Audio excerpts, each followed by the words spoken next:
YouTube বাবা channel আপনাদের জন্য তৈরি করা হয়েছে।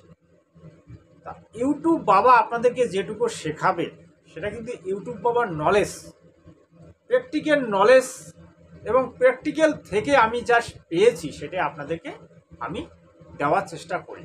তা আজকে আমি আপনাদেরকে বলবো যে শর্ট ভিডিও কিভাবে ভাইরাল করা যায় এবং শর্ট ভিডিও আপলোড দেওয়ার যে মোক্ষম সময় সেটা কি, সেটা নিয়ে আজকের আলোচনা।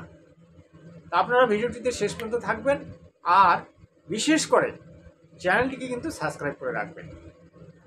দেখুন, শর্ট ভিডিও আপলোড করার যে মূল সময়টা আমি দুটো সময় বলবো। একটা হচ্ছে দিনের একটার দিকে আপনারা যদি শর্ট ভিডিও আপলোড করেন তাহলে কিন্তু ভাইরাল হওয়ার সম্ভাবনা বেশি থাকে, এবং আর এদিকে 10টা থেকে 11টার মধ্যে যদি আপনি শর্ট ভিডিও আপলোড করেন তাহলে কিন্তু ওই ভিডিওগুলো ভাইরাল হওয়ার সম্ভাবনা বেশি থাকে। দেখুন, আমি তার কারণটাও বলছি। একটা হচ্ছে একটার সময় বেশিরভাগে কী হয়, অফিস আদালতে টিফিন খাওয়ার সময় হয় 1-1.5 ঘন্টা। যে কোনো লেবার তারা কিন্তু একটার মধ্যে তারা টিফিন খাওয়ার সময় পায়, অর্থাৎ 1 ঘন্টায় তাদের বিশ্রামের সময় পায়। ওই সময় তারা টিফিনটা খেয়ে কিন্তু মোবাইল ঘাটাঘাটি চালু করে। আর ওই সময়ের মধ্যে যদি তোমার সাবস্ক্রাইবার, যে ব্যক্তিটা তোমার সাবস্ক্রাইবার আছে তার কাছে যদি ভিডিওটা যায় সে কিন্তু 2 মিনিট হলেও দেখবে। আর এদিকে দেখুন, আপনি যদি 10টা থেকে 11টার মধ্যে যদি ভিডিওটা আপলোড করেন তাহলে কিন্তু দেখবেন 10টা 11টার মধ্যে প্রত্যেকের হাতেই মোবাইল এসে যায় এবং প্রত্যেকেই কিন্তু মোবাইল টিপে চালু করে দেয়। তাহলে এই সময়গুলোতে কি হয়, লোক ফ্রি হয়ে যায়। ফ্রি হওয়ার পরে কিন্তু সে মোবাইল দেখা চালু করে দেয়। আর তখন ভিডিওটা যদি ওই ব্যক্তির কাছে পৌঁছে যায় সে কিন্তু আপনার ভিডিওটা দেখবে। আর সকাল 8টার থেকে যদি আপনি ভিডিও, আমার যেটা প্র্যাকটিক্যাল থেকে আমি বলছি, আমি সকালবেলা অনেক ভিডিও অনেক ভিডিও আমি ছেড়েছি সকালবেলায়, কোনো ভিডিও আমার ভাইরাল হয়নি। কারণ সকালবেলায় মানুষের কাছে টাইম থাকে না। আর আমিও যেহেতু কাজকর্মের লোক, আমি তো আর ইউটিউব নিয়ে আমার পরিবার চলে না, সংসার চলে না। আমি যেহেতু একজন মিস্ত্রি, আমি কাজ করি, তার সঙ্গে সঙ্গে ইউটিউবও করি। হ্যাঁ, আমি একজন কারিগর লোক।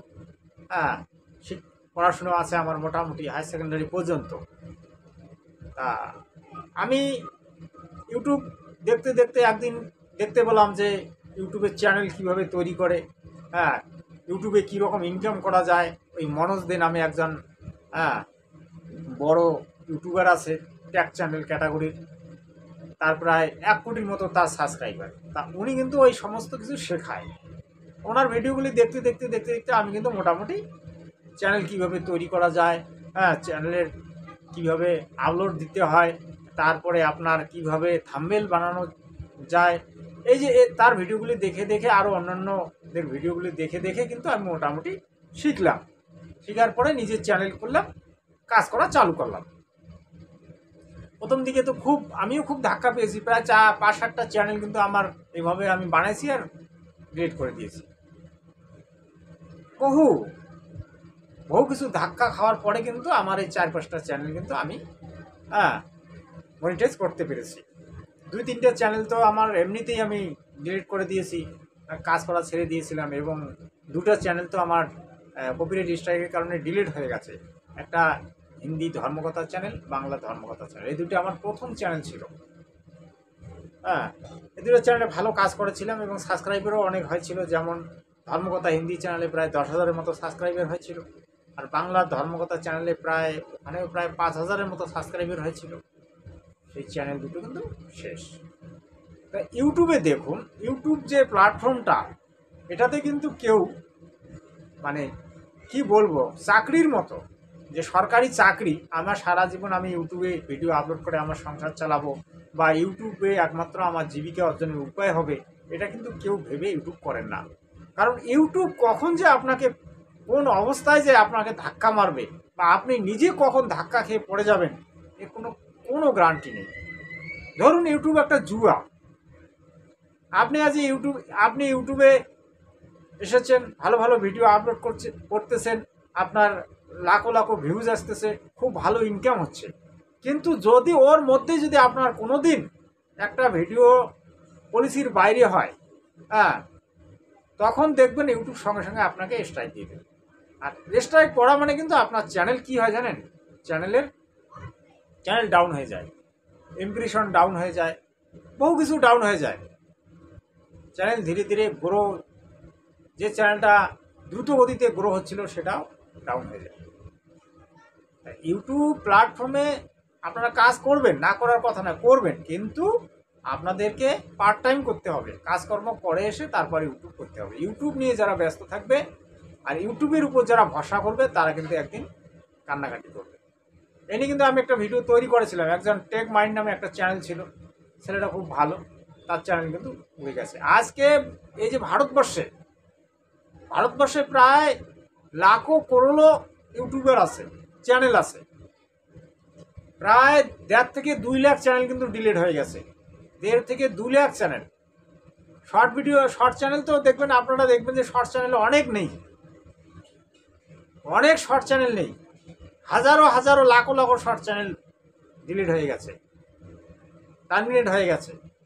তা যাই ওইদিকে আসছি না, আমি যে আলোচনাটা করতেছিলাম, শর্ট ভিডিও এই যে আপলোড দেওয়ার নিয়মটা আপনারা কম বেশি জানলেন, আপনারা এইভাবে একবার করে দেখুন, দেখবেন আপনার শর্ট ভিডিও কিন্তু ভাইরাল হওয়ার সম্ভাবনা বেশি থাকবে। আর যে ক্যাটাগরিতে আপনি কাজ করেন সেই ক্যাটাগরি অনুসারে কিন্তু আপনাকে ভিডিও তৈরি করতে হবে। এবার দেখা গেল যে আপনি কমেডি ক্যাটাগরিতে কাজ করেন, দেখা গেল কমেডির 2-1টা টিপস লাগিয়ে দিলেন, তারপরে আপনি ওখানে নিউজ চালালেন, বাংলার খবর, মমতা ব্যানার্জি অমুক তমুক, শুভেন্দু অধিকারী অমুক তমুক, হ্যাঁ, ওখানে কি হয়ে গেল, আপনার যে সাবস্ক্রাইবার যে কমেডি দেখে সে কিন্তু আপনার ওই নিউজ দেখার তার কোনো আগ্রহ নেই। সে নিউজ কে কোথায় মারা গেল না গেল সেটা কিন্তু তার কোনো আগ্রহ নেই। সে আপনার ওই কমেডিটা দেখবে, হাসবে, খ্যাটখ্যাট করে হাসবে, সেটা তার আনন্দ, সে আনন্দ উপভোগ করবে। তা সে জায়গায় যদি আপনি ওই নিরানন্দের খবরটা দেন, ওই শুভেন্দু অধিকারীকে কোথায় গেল, ওখানে কি হলো, মমতা ব্যানার্জি কোথায় গেল, ওখানে কি হলো, কি ঘটলো, কয়টা লোক মারা গেল, তা আপনার চ্যানেলে কিন্তু ইমপ্রেশনও ডাউন হয়ে গেল। আর ওই যে ব্যক্তিটা দেখতে ছিল সে কি করলো, অল্প একটু দেখে আপনার ভিডিও থেকে বেরিয়ে চলে গেল। এই কারণে কিন্তু আমাদের ভিডিওগুলি ভাইরাল হয় না, আমরা কিন্তু নিজের পায়ে নিজে কুড়াল মারি। আমি আমার প্র্যাকটিক্যাল থেকে বলছি, আমি এরকম কিন্তু আমারও অনেক ভিডিও আছে যেগুলো আমি প্র্যাকটিস করে দেখতেছি। আমার এই যে বর্তমানে যে আমি নলেজটা পেয়েছি সেই নলেজটাই তোমাদের সঙ্গে আমি শেয়ার করতেছি। যে ক্যাটাগরিতে আপনার ভিডিও প্রথম থেকে ভাইরাল হয়ে আসছে ওই ধরনের ভিডিও কিন্তু আপনাকে আপলোড করতে হবে, তাহলে আপনি একদিন সত্যিকারের ইউটিউবার হতে পারবেন এবং লাখো লাখো সাবস্ক্রাইবার আপনার চ্যানেলে আসবে। কিন্তু আপনি আজ এটা, কাল ওটা, পরশু ওটা, তরশু ওটা এই ধরনের ডাললে কিন্তু আপনার কোনোদিন ভিডিও ভাইরাল হবে না। আর আপনার চ্যানেল থেকে যারা সাবস্ক্রাইবার তারা ধীরে ধীরে আপনার ভিডিও দেখা বন্ধ করে দেবে। এটা আমার প্র্যাকটিক্যাল, আমি নিজের প্র্যাকটিক্যাল থেকে বলছি। আজকের আলোচনা এতটুকুই। আগামীতে যে ভিডিওটা আসবে সেটা কিন্তু খুব একটা মজবুত ভিডিও আসবে। আমি ভিডিওটা বলছি কি ধরনের ভিডিও আসবে। YouTube channel A to Z, এই যে 2025 সালে A to Z ইউটিউব চ্যানেলের সেটিং থেকে শুরু করে এবং এটি ইউটিউব চ্যানেল কিভাবে গ্রো করতে হয় সেই সম্বন্ধে একটা লম্বা চওড়া আমি ভিডিও তৈরি করব। ওই ভিডিওটা যে দেখবে সে ইউটিউব সম্পর্কে যাবতীয় তথ্য জানতে পারবে। তাই প্রায় আধা ঘন্টা 1 ঘন্টার ভিডিও হবে, মানে A to Z জিমেল থেকে তৈরি করে একদম কিওয়ার্ড থেকে শুরু করে সমস্ত কিছু আমি ওই ভিডিওটাতে করব। ভিডিওটা আমি তৈরি করতেছি, ভিডিওটা তৈরি করতে বহু সময় লাগতেছে। ভিডিওটা প্রায় অর্ধেক তৈরি হয়ে গেছে আর অর্ধেক কিন্তু বাকি আছে, যেহেতু আমি কাজকর্ম করে আসি না, আমার অত মেহনত পরিশ্রম করার শরীর, সময় পেলে ভিডিও আপলোড করি, না পেলে এখন তো আমি মোটামুটি যেমন আমার 4-5টা চ্যানেল, তার মধ্যে এখন আমি ভিডিও ছাড়িয়ে না। আমি চ্যানেলগুলোর নাম বলছি: Shantibarta channel, Bangla first news channel, Pratibad channel Hindi, এই চ্যানেলগুলো আপনারা মনে করলে দেখতে পারেন। ফেসবুক পেজ আছে আমার ধর্মকথা, তারপরে বিশেষ বার্তা ফেসবুক পেজ আছে, ইনস্টাগ্রাম আছে আমার, অনেক কিছু। কিন্তু আমি ভাই সত্যিকারের কথা বলতে ইউটিউবে সেরকম ইনকাম আমি এখনও করতে পারি নাই। আর বিশেষ করে ইউটিউবে বর্তমানে ইনকামও নেই। যাদের বড় বড় চ্যানেল আছে, যাদের বড় বড় চ্যানেল হয়েছে, যাদের প্রায় 1 কোটি 1.5 কোটি বা 10 লাখ 20 লাখ সাবস্ক্রাইবার, তাদের হয়, কারণ তাদের সাবস্ক্রাইবার বেশি। তাদের ভিডিও ছাড়লে 1.5 লাখ 2 লাখ ভিউজ আসে। 1 লাখ ভিউজ যদি আসে, তাহলে কমসে কম সে 1000 টাকা ইনকাম করতে পারে বা 1500 টাকা ইনকাম করে। আর 2 লাখ ভিউজ আসলে সে 2000 বা 3000 টাকা ইনকাম করে। হ্যাঁ, কিন্তু আমাদের তো সেরকম ভিউজও আসে না, আর সাবস্ক্রাইবারও নেই। আমরা কোথা থেকে ইনকাম করব? এটা আমি তৈরি করেছি শখে এই চ্যানেলটা, এই ইউটিউবের বাবা চ্যানেলটা। এটা তো ট্যাগ ক্যাটাগরির চ্যানেল, হ্যাঁ, এডুকেশন ক্যাটাগরির চ্যানেল। যাই হোক, আপনারা একটু দয়া করবেন আমার প্রতি, একটু চ্যানেলটাকে সাবস্ক্রাইব করুন, আমি একটু এগিয়ে যাই। হ্যাঁ, আমিও বয়স্ক লোক, আমার বয়স প্রায় 45-46 বছর, ইউটিউবে এসেছি। হ্যাঁ, আপনাদেরকে কিছু শেখানোর জন্যে, কিছু নিজে শেখার জন্য। যাই হোক, আজকে এতটুকুই। জয় হিন্দ, বন্দে মাতরম।